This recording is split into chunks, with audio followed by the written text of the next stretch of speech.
Përshëndetje,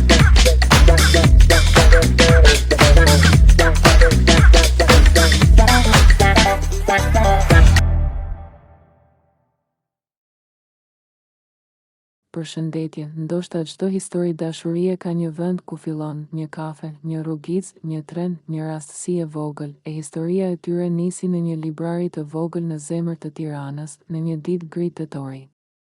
Arditi kishte hyrë aty për të blerë një dhuratë për mbesën, një vajzë 8 vjeçare që e donte librin më shumë se lodrat. Ai ecte ngadalë mes rafteve, me atë lloj qetësie që kanë njerëzit që nuk presin më surpriza nga jeta. Në duar mbante një libër për fëmijë, por syt I ndaluan mbi një roman të vjetër, Dashuri në kohën e kolerës. Ai libër e kishte lexuar kur ishte student, bashkë me të shoqen, dhe ajo e kishte quajtur libri I tyre. Në atë çast, një dorë tjetër u zgjedh për të marrë po të njëjtin libër, një grua, rreth të 40-tave, me flokë kafe të dendur dhe sy që kishin një lodhje të bukur brenda.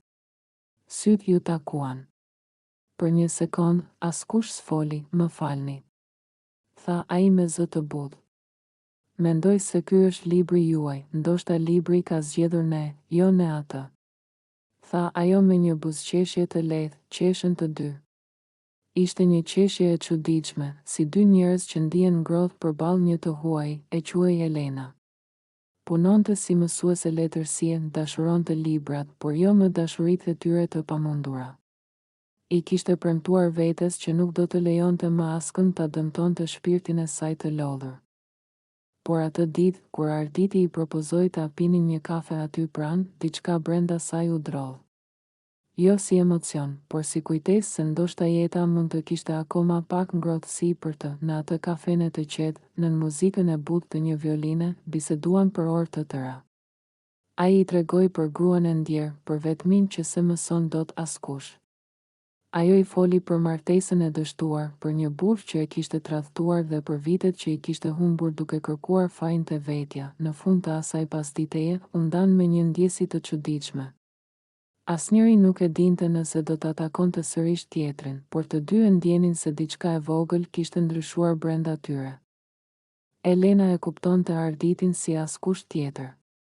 Ai s'kishte nevojë të shpjegohej shumë, mjaftonte një frymëmarrje e thellë, dhe ajo e dinte kur diçka se lëndonte. Ai I sillte her pas here lule të bardha, jo trëndafila, por margarita, sepse janë të thjeshta si ti, I thoshte me buzëqeshje.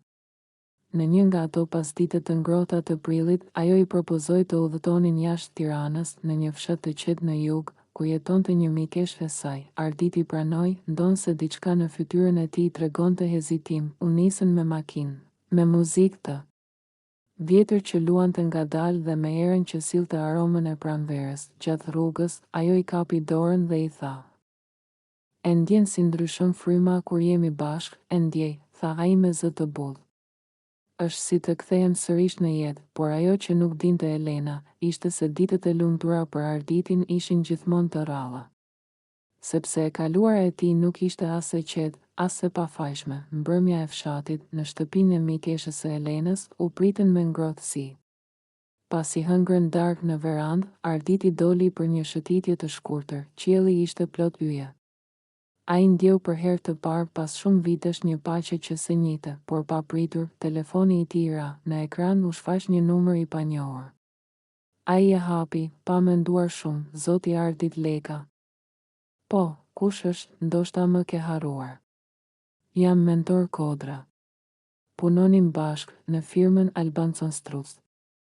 Të kujtohet, zëri I burrit ishte I ftohtë. Çfarë do prej meje, asgjë të keqe. Thjesht të kujtoj se borxhet e së kaluarës nuk fshihen. Kam kopjet e dokumenteve që nënshkrove ti dhe e ndjera Dafina. Nëse s'duhet t'i dërgoj në prokurori, do më takosh. Nesër. Vetëm, zëri I tjetrit u ndërpre, Arditi ndjeu si t'i ishte shuar fryma. U kthye ngadalë drejt shtëpisë. Elena e priti në derë. A je mirë? Po, gënjeu. Thjesht u ftoha pak, por ai nuk ishte mirë. Dhe atë natë, teksa ajo flinte, ai s'mbylli sy. Në mendje I vërtiteshin kujtimet e viteve të errëta, firmat e falsifikuara. Njerëzit që kishin humbur kursimet, sëmundja e Dafinës, fajet që si kishte shlyer kurrë, sekreti që sfshihet, të nesërmen në mëngjes, ai gjeti një justifikim për t'u kthyer në Tiranë vetëm. Elena e pa me habi, po pse s'rrim edhe sot? Duhet të merrem me disa dokumente të rëndësishme, tha me një buzëqeshje të lodhur. Kthehem pas dite, por ai s'u kthye. Në vend të kësaj, u takua me mentorin në një kafene pranë liçenit artificial. Mentori, një burr në të 50-at me sy të serdh, i shtriu një dosje në tavolinë. Këto janë dokumentet e tua. Kopje të kontratave të falsifikuara. Ti mund të kishe shkuar në burg atëherë.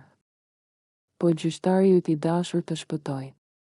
Tani më duhen 50.000 euro, ndryshe gjithçka shkon në prokurori. Arditi u ngrys, nuk kam më asnjë lek, mentor. Kam lënë gjithçka pas, atëherë do ta lësh pas edhe lirinë, tha tjetri me një të qeshur të hidhur. Ketri ditë, Arditi nuk foli. Vetëm u ngrit dhe u largua. Në shtëpi, ndezi një cigare, gjë që se kishte bërë prej vitesh. Ndjeu se po i mbyllej rruga nga çdo anë. Ajo që se dinte, ishte se Elena kishte ardhur më herët nga fshati.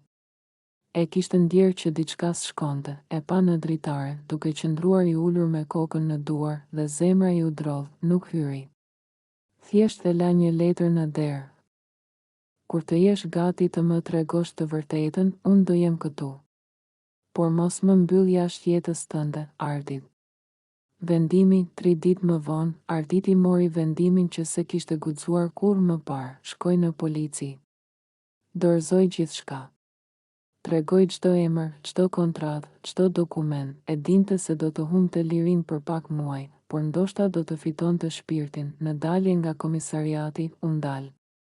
Elena e priste në trotuar, sytë e saj ishin të mbushur me lodh, por buzëqeshte. E dija që do zgjidhje rrugën e ndershme, i tha, do më presësh?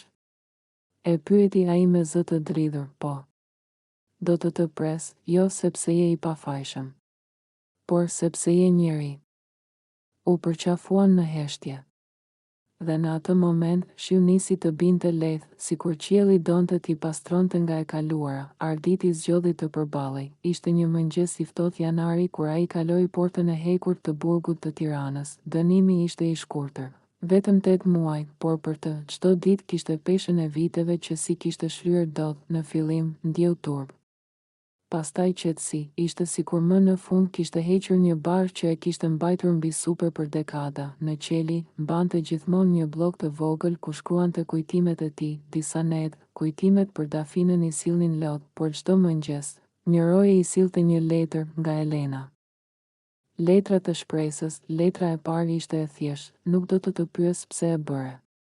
E di që është rruga jote për t'u pastruar. Unë jam këtu, çdo ditë, duke lexuar librin ton të preferuar. Dashuri në kohën e kolerës.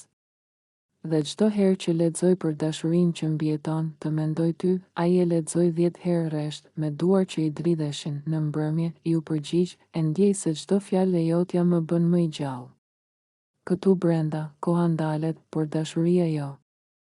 Nga ajo ditë, çdo javë, shkruanin letra. Ai i tregonte për njerëzit e thjeshtë që njiten në burg, për burrat që pendoheshin në heshtje. Ajo i tregonte për nxënësit e saj.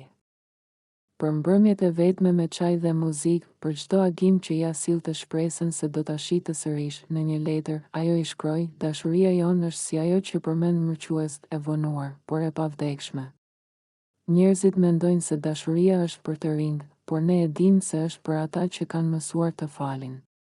Dalja në dritë, kur mbushi 8 muajt, dera e burgut u hap, ishte më i thinjur, më i heshtur, por sytë e tij shkëlqenin ndryshe. Në dalje, një shall blu e priste në portë, ai që i kishte dhuruar Elenës ditën e parë që ishin përqafuar.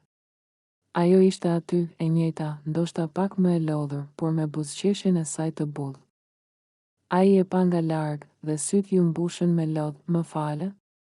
Pyeti ai, nuk kisha për çfarë të falja, i tha ajo. Të dashurova me gjithë dritat e tua.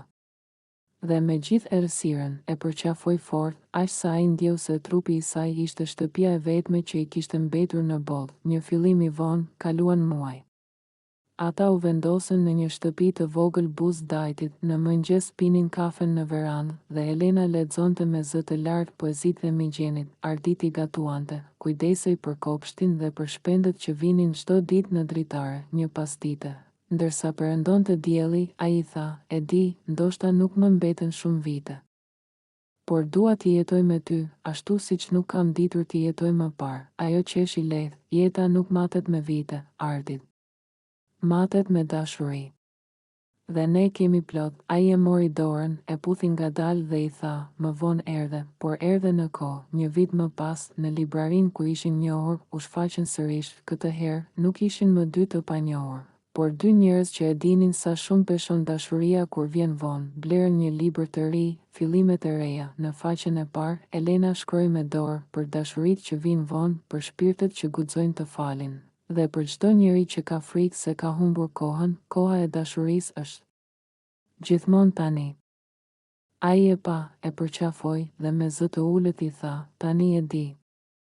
Dashuria nuk kërkon moshë, por guxim, ajo buzëqeshi, dhe ne, më në fund, patëm guximin. Në atë çast, dritarja e librarisë reflektoi fytyrat e tyre të mbështetura njëra te tjetra, dy zemra të lodhura, por të bashkuara nga një e vërtetë e vetme. Dashuria e vërtetë nuk vjen herët, ajo vjen kur je gati ta njohësh.